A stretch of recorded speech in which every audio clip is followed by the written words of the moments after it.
So step one, as I said, learn how you learn. That way you can go and find resources that cater to that. Step two, find people who you can trust to give you the information that you're looking for. That can be a process.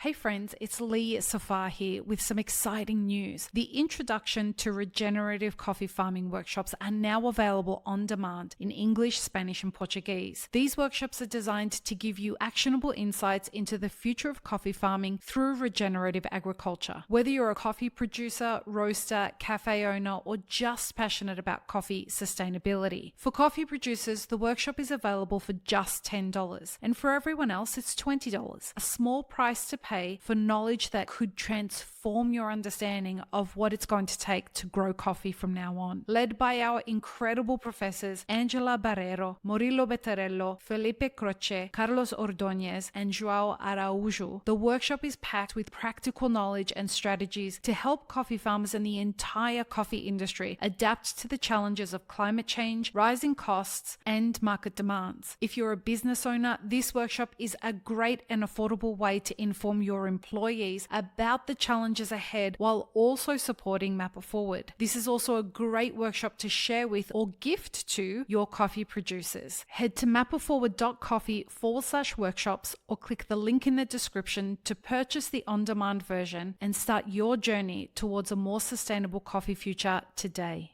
Welcome to the Daily Coffee Pro by Map It Forward, friends. I'm your host, Lee Safar, and this is episode 1 of a brand new 5-part series on the podcast. And in this series, we're going to be doing something that I haven't done in a couple of years. We're going to do a solo series. In this series, we're going to talk about how Map It Forward is preparing our clients and those in our mastermind groups for the volatility that's happening at the moment and what we expect that volatility, how we expect that to play out in the next couple of years. The reason we're doing this series is because we're very aware that there are a lot of people out there that either can't afford consulting or they don't have access to be able to do that. So what we thought would be important and interesting and the best kind of service that we can give out there is to follow 5 different things that we're touching on with our clients and give you some maybe 10-15 minutes of insight into how we're approaching those things given this specific market volatility. Who is this appropriate for? This is appropriate for anybody who owns a business or anyone who thinks about opening a business at the moment and across the entire supply chain. This is not just for small business owners. This is for people who have medium-sized and big businesses who may not necessarily know the direction that things are going in. They've been so buried in the day-to-day process of what they're going in and running their business and putting out fires. They may not be thinking about some of the things that they could be doing that are helping them approach this scenario in 2025 and beyond. So in this series, we're going to be covering a lot of things, but in today's episode, we are specifically going to be talking about getting informed. So something that we are making sure is happening in all of our mastermind groups. We currently have 3 going, and we have a whole bunch of clients across the entire supply chain in a few different countries. But we are making sure that everybody does a few specific things to get informed. First of all, we are encouraging people to figure out how they learn the best. So the questions around that: are you a visual learner? Are you a person that learns from reading? Are you somebody who learns from video? Are you somebody who likes to listen to podcasts? Or is it a combination of those things altogether?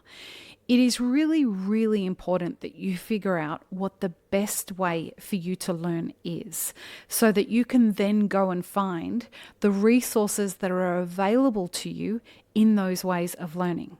So some one thing that we do at Mapper Forward is we have gone to a lot of effort over the past couple of years to include subtitles on everything that we do. And that's for a few reasons, but the primary reason is that some people learn best by reading and other people learn best by listening. I'm somebody who learns best by a combination of those two things. And there's a lot of research out there that's suggesting that there are more people that than not that actually learn both with both of those two things added. So I don't know why that is, but now I watch movies with subtitles on them as well, in case there's a word that I'll miss here or there. Usually because my attention is being split between a couple of different things, but I also learn. I spend a lot of my time learning about what's happening in markets, what's happening in economics, what's happening in geopolitics, what's going on in our industry and supply chain. And I will say that there are not a lot of resources that do cater well to people in our industry that do want to learn about what's happening in our industry. So we're very proud of what we do here at Mapper Forward because of these things, and we're looking for ways to continue to expand what we're doing, and we will be doing that over the next coming months and years. So step one, as I said, learn how you learn. That way you can go and find resources that cater to that. Step two, find people who you can trust to give you the information that you're looking for. That can be a process. It will take you a moment to figure out who you trust and who you don't trust. That may be people on social media. It may be through long format conversation. It may be through blogs. But finding how you learn and then finding the people that you trust to deliver that information is going to be an important second step to doing that. And then the next step is figure out what it is that you need to get informed in. So, what is your business? Is your business just purely coffee? Or is your business in other commodities? So if you're a cafe, you may think that you're a cafe that works in coffee. That's your business. Well, if you serve food, that's not your business. We were in a mastermind group earlier today talking about a fantastic cafe that is going to be opening in Mexico. And this cafe owner, shout out to Priscilla, but this cafe owner is looking at trying to figure out what the food program in her cafe is going to be. And we were talking about the price of eggs right now. And so the price of eggs, if anyone who is living in the United States is aware, or any other country that's been impacted by bird flu, chickens are being destroyed en masse at the moment. Many tens of millions of chickens have been destroyed because of bird flu infections. This is impacting the price of eggs. So if you are looking at adding food items to your menu, and that is heavily egg focused, if you are in a country that is near the US, neighbors the US, you may be impacted. Birds fly. Birds travel. They may take the bird flu into Mexico if it's not already there. If that infestation gets into the chicken population in Mexico, that may impact the price of eggs in Mexico. Because of the tariffs that are starting in April between Mexico and America, that is a further impact if Mexico decides to have reciprocal tariffs with the United States. Let's say that there is an exchange of eggs going into into the United States. They have tariffs, they don't have tariffs. All of that is going to impact that trade. If eggs are more expensive in the United States than they are in Mexico, and Mexico does not have bird flu, and there are no reciprocal tariffs, reciprocal tariffs means, for those who don't know, if one country has 25% tariffs on something and the other country country B does not have tariffs, they may turn around and say, well, if you're charging our people tariffs, we're going to start charging your people tariffs. So there's a lot of that conversation happening right now. So if there are no reciprocal tariffs, people in America may decide, well, eggs in America are really expensive. They're not as expensive in Mexico, who are our neighbors. We will start importing eggs from Mexico into the United States. Because of that increased demand situation there, producers of eggs in Mexico may decide that they are going to start sending eggs over there. And whether there's tariffs or not, that may be worth it. That may work well for them to do that. What does that do for Priscilla's cafe? Well, that may mean that the supply of eggs into her business may be reduced, and that may make eggs more expensive for her. So there are two reasons there for her to be concerned about the supply of eggs. One, because of the bird flu issue, and number two, because of the tariff situation into America. So if there aren't tariffs going into America, which we know that Trump is going to be implementing, either way, there may be a decision that needs to be made about eggs either way there. Now, it doesn't matter right now if there are tariffs. For the purpose of what we're talking about here, what does matter is that you figure out how to stay informed about what's happening with eggs and tariffs going into and out of the United States. If you've decided that you want to serve eggs in your cafe, Priscilla's Cafe has not launched yet, but as a cafe that is coffee forward, wanting to think about how do I inject other revenue streams into my business, now all of a sudden serving a breakfast burrito that has eggs in it should be a concern for Priscilla. On top of that, meeting with your suppliers, and this is the next part of getting informed, meeting with your suppliers and having conversations with them about how informed they are and what kind of,